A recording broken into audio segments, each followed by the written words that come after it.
정용택 목사의 지혜 이야기입니다. 제가 여러 번 이런 말씀을 드립니다. 지금 지혜를 말하고 있습니다. 그리고 잠언을 참고하면서 여러분들에게 지혜의 말씀을 드리고 있습니다. 그렇다고 해서 잠언을 제가 성경 강해를 하는 것은 아닙니다. 또 잠언은 강의하기가 좀 어려운데 그 이유는 성경 구절구절이 경구로 되어 있기 때문에 그렇습니다.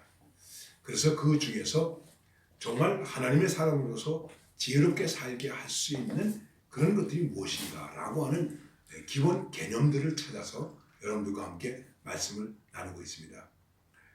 지난번에는 부모가 지혜의 교사이다 이런 말씀을 여러분들에게 드렸습니다. 잠언을 읽어보면 대조되는 말 가운데 두 가지가 있습니다. 그게 뭐냐면 의인과 악인. 의인과 악인. 의로운 사람과 악한 사람. 그렇습니다. 지혜로운 사람은 의인입니다. 한마디로 말하면 그렇습니다. 악한 사람은 어리석은 사람이죠. 악한 사람이 아무리 똑똑하고 아무리 능력이 있고 아무리 무엇인가를 잘한다고 하더라도 악인은 어리석은 사람입니다. 그래서 잠언에서는 의인을 많이 강조하고 있습니다. 잠언 10장 6절에 보면 이렇게 말씀하고 있습니다. 의인의 머리에는 복이 많아 악인의 입은 독을 머금었느니라. 의인을 기념할 때는 칭찬하거니와 악인의 이름은 썩게 되느니라. 또 잠언 4장 18절에도 의인의 길은 돋는 햇살 같아서 크게 빛나 한낮의 광명에 이르거니와 악인의 길은 어둠 같아서 그가 걸려 넘어져도 그것이 무엇인지 깨닫지 못하느니라. 악인과 의인이 무엇일까? 우리에게 주어진 선한 도리가 있는데 그 선한 도리를 가지고 살지 못하는 것입니다. 그리고 악한 것을 가지고 넘어짐에도 불구하고 그것 때문에 넘어졌는지를 깨닫지 못한다는 것입니다. 그러니까 지혜로운 사람은 누가 지혜로운 사람이라고요? 의인이다. 의인은 어떤 사람일까? 여러분 우리가 의인이라고 얘기할 때 아주 완전한 사람, 무언가 정의로운 사람 이렇게 생각할 수 있을 것입니다. 아닙니다. 의로운 사람은 의롭다, 의인. 성경에서 말하는 의인, 특히 잠언에서 말하는 의인은 인간이 해야 할 도리를 아는 것, 깨닫는 것. 그래서 명철한 사람이 의인이다. 이 말은 또 뒤집어서 얘기하면 의인은 명철하다. 왜? 악한 것을 따라가지 않으니까. 그래서 복 있는 사람이 되는 것입니다. 복 있는 사람. 죄인에게 서지 않는다. 악한 자의 말을 듣지 않는다. 오만한 자의 자리에 앉지 않는다. 어디 앉아 있어야 하고 어디 있어야 하고 무슨 일을 해야 하는지를 안다는 거예요. 그게 의인이에요. 이 사람은 의인이에요. 악인은 그렇지 않다. 악인은 이게 악한 길인지 죄인의 길인지 모르는 경우가 있고 또 하나는 그 길에 있으면서도 깨닫지 못하고 심지어는 그 악을 행하면서도 이게 악인데 하고 깨닫지 못한다는 것입니다.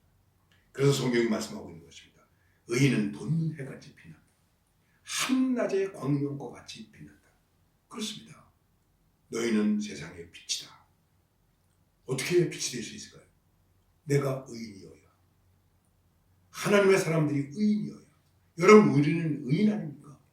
죄인인데 믿음으로 말미암아 의인이 되었습니다. 의인이 되었으면 당연히 어떻게 살아야 되겠습니까? 돋는 해같이 빛나게 살아야 되지 않겠습니까? 어두워지면 그 속에 어리석음이 있습니다. 비참이 있습니다. 참혹함이 있습니다. 우리가 이 세대를 살면서 과연 내가 하나님 앞에서 지혜로운 의인으로 존재하는가? 의인의 머리에는 복이 많아 악인의 입은 독을 먹는다. 의인을 기념할 때는 칭찬하거니와 악인의 이름은 썩게 된다. 그렇습니다. 오늘 그리스도인의 삶이 과연 빛나는 삶일까? 복이 임하는 삶일까? 칭찬을 듣는 삶일까? 하나님께 영광을 돌리는 삶일까? 고민해 보십시오. 우리가 어떤 좋은 일을 해서 의인이 아니라 우리는 이미 의인으로 존재하는 것입니다. 그러면 의인으로 존재한다는 것은 곧 빛으로 존재한다는 것입니다. 이걸 가리우거나 방해하는 일을 해서는 안 됩니다. 그래서 지혜로운 자는 의인으로 사는 것입니다. 돋는 해같이 빛나는 삶을 살게 되는 것입니다. 오늘 그리스도인들이 가는 곳마다 주변이 환해지고 빛나고 그리고 그것이 하나님께 영광이 되고 그러면 얼마나 좋겠습니까? 이 땅에 뭐 1000만 성도 이런 얘기 많이 합니다. 수만 개의 교회가 있습니다. 이게 다 하나님의 의로 빛이 난다면 그런 지혜로움을 가지고 있다면 대한민국은 어둡지 않습니다.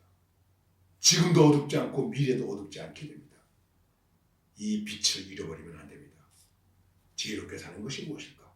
의인으로 사는 것이다. 의인으로 사는 자는 지혜롭다. 이것을 말씀하고 있는 것입니다. 우리 다 오늘도 의인으로서 낮에 해같이 빛나는 그 빛보다도 더 빛나는 정오의 빛같이 빛나는 그런 하나님의 의인으로 살아갈 수 있는 하나님의 사람들이 되시기를 바랍니다.